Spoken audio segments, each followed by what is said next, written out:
সকলে কেমন আছেন? আশা করি বেশ ভালো আছেন। যারা আজকের এই ভিডিওটি দেখছেন তাদের সবাইকে অসংখ্য ধন্যবাদ জানিয়ে শুরু করছি আজকের আলোচনা।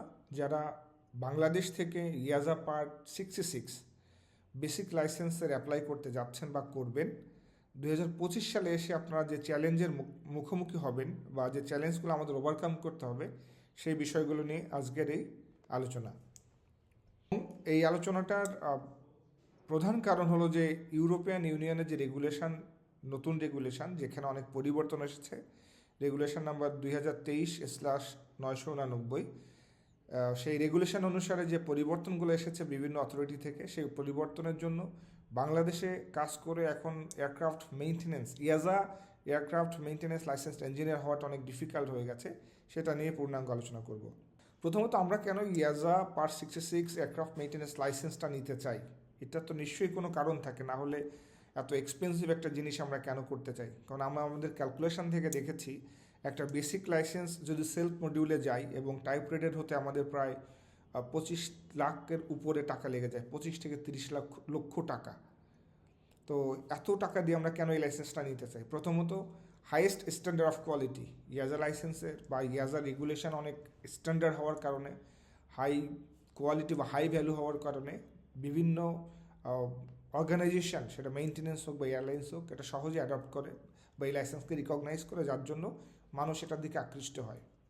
গ্লোবাল অ্যাকসেপ্টেন্স, যেটা বললাম অলরেডি, গ্লোবাল অ্যাকসেপ্টেন্স মানে এই লাইসেন্স দিয়ে আপনি অনেক দেশে, ইউরোপের দেশগুলা এবং মিডল ইস্ট সহ এশিয়াতে অনেক দেশে একটা লাইসেন্স দিয়েই জব করা যায়।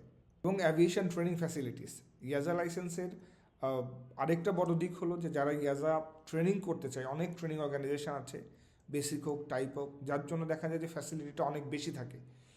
কিন্তু বর্তমান সময় 2025 সালে এসে থার্ড ওয়ার্ল্ড কান্ট্রি থেকে ইয়াজা লাইসেন্স অ্যাপ্লাই করা, স্পেশালি যারা বাংলাদেশ, যেখানে মেইনটেনেন্স ফ্যাসিলিটি একদম খুবই অল্প পরিসরে, সেখানে এটা অনেক স্ট্রাগলিং এবং চ্যালেঞ্জেস। বর্তমানে আমরা কী কী ইস্যু ফেস করতেছি? যে নতুন রেগুলেশন অনুসারে দেখা যাচ্ছে যে আমরা বাংলাদেশে কাজ করে আগে অনেক অথরিটিতে অ্যাপ্লাই করতে পারতাম। যদি এক্সাম্পল হিসাবে দেখি, সেটা গ্রিস হতে পারে, হাঙ্গেরি বা বেলজিয়াম। তো আগে এই জায়গাগুলোতে অ্যাপ্লাই করা যেত। এখন যে সমস্যাটা আমরা ফেস করছি যে গ্রিসের অ্যাকসেপ্টেন্স অনেক বেশি ভালো ছিল, কিন্তু নতুন রেগুলেশন পরিবর্তন হওয়ার কারণে প্রত্যেকটা civil aviation, national aviation authority of EASA member state যারা আছেন, কিছু রেস্ট্রিকশন নিয়ে এসেছে, ইমপ্লিমেন্ট করেছে। এক্সপিরিয়েন্স গেইনিংয়ের একটা চ্যালেঞ্জ চলে এসেছে। সেটা কি? বাংলাদেশ থেকে কাজ করে সহজে গ্রিসে অ্যাপ্লাই করলেই লাইসেন্স পাওয়ার সম্ভাবনা ছিল বা অনেকে পেয়েছে। যে এই 145 বাংলাদেশে মূলত যতগুলা মেইনটেনেন্স অর্গানাইজেশন আছে সবগুলাই civil aviation authority of Bangladesh approved. শুধু একটা প্রতিষ্ঠান আছে, স্ট্রম অ্যাভিয়েশন করে, এনারা শুধুমাত্র ইয়াজা 145 অ্যাপ্রুভ। এখন রিসেন্ট যে গ্রিস বলতেছে, অ্যাকর্ডিং টু দ্য গ্রিসের ওয়েবসাইট থেকে যে ডাটা আমরা পেয়েছি, সেখানে গ্রিস বলছে যদি আপনি শুধু মডিউল করে আসেন, 5 বছরের এক্সপিরিয়েন্স যদি লাগে, 1 বছরের এক্সপিরিয়েন্স মিনিমাম ইয়াজা পার্ট 145 থেকে নিতে হবে। যদি আপনি দুই বছরের অ্যাপ্রুভ কোর্স করে আসেন, তাহলে আপনার লাস্ট 2 ইয়ার্স লাগবে এক্সপিরিয়েন্স সেখানে মিনিমাম। তার মানে আপনি যে রুটে যান, মিনিমাম 1 বছর আপনার যে এক্সপিরিয়েন্সটা, সেটা ইয়াজা 145 থেকে ম্যান্ডেটরি, এটা নিতেই হবে, না হলে আপনি বেসিক লাইসেন্সের অ্যাপ্লাই করতে পারবেন না। সেই রেগুলেশনটা আমরা দেখাবো নেক্সট স্লাইডে এবং আলোচনা করব। ট্রেনিং চ্যালেঞ্জ, এখন এত বেশি প্রতিষ্ঠান হওয়ায় অনেক প্রতিষ্ঠান দেখা গেলো যে কোয়ালিটিগুলো কমপ্লায়েন্স করছে না। তো যার জন্য অডিটের কারণে দেখা যাচ্ছে অনেক টাইপ সার্টিফিকেট বা অনেক টাইপ ট্রেনিং কোর্স পসপন বা ক্যান্সেল হয়ে যাচ্ছে পরবর্তীতে, ওই সার্টিফিকেটটাই ক্যান্সেল হয়ে যাচ্ছে। তো এটাও কিন্তু আমাদের জন্য একটা চ্যালেঞ্জ যে আমরা কোথা থেকে টাইপ করতে গেলে অনেকগুলো অ্যাসেসমেন্ট করে দেন আগাতে হবে। সবথেকে বড় যেটা জটিলতা তৈরি হয়েছে সেটা হচ্ছে স্ট্রাকচারাল অন জব ট্রেনিং। প্রথম টাইপ এন্ডোর্সমেন্টের জন্য স্ট্রাকচারাল অন জব ট্রেনিং খুবই গুরুত্বপূর্ণ একটা ভূমিকা রাখে, এবং এই স্ট্রাকচারাল অন জব ট্রেনিং বর্তমান সময়ে এত বেশি চ্যালেঞ্জেস, রেগুলেশন পরিবর্তন হওয়ার কারণে আমরা দেখেছি যে নেদারল্যান্ড 3000-এর উপরে লাইসেন্স ক্যান্সেল করেছে শুধুমাত্র স্ট্রাকচারাল অন জব ট্রেনিংয়ের কারণে। ট্রেডাররা এখন বেসিক ইঞ্জিনিয়ার হয়ে গেছে।